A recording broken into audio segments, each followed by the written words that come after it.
এক পোঁচ অন্ধকার টানা হলো ক্যানভাসে। তখন জগন্নাথ ঘাটে আগুন, ফুল পুড়ে যাচ্ছে মুহুর্মুহু। খাঁটি ঈর্ষার মতো গন্ধ ব্রিজের চারপাশ ঘিরে নেয়। মনে হলো পৃথিবীর ঘোর বয়স, তার ওপর দিয়ে এক দৈত্যের শ্বাস বয়ে যাচ্ছে। সেই কবে থেকে আমারও তৃষ্ণার শুধু প্রাণবায়ুতে মেটে না, উপরন্তু ভীষণ একায় আমার পায়ের তলা আমার হাতের চেটো খেয়ে নিয়েছে।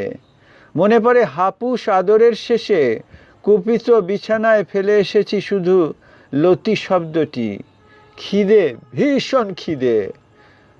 এখন এক বিন্দু বিমান আকাশের গর্ত ভেবে আমার হাঁয়ে ঢুকে পড়েছে। আমি সব খেয়ে ফেলছি, খুব খিদে।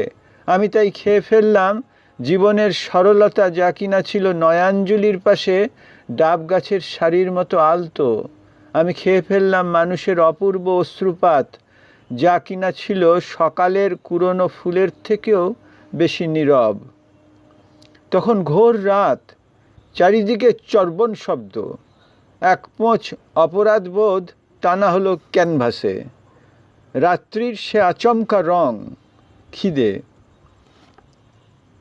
Self portrait, acrylic on paper, Aritra Sanyal. একটি মিথ্যে মাত্রার প্রথম কবিতা।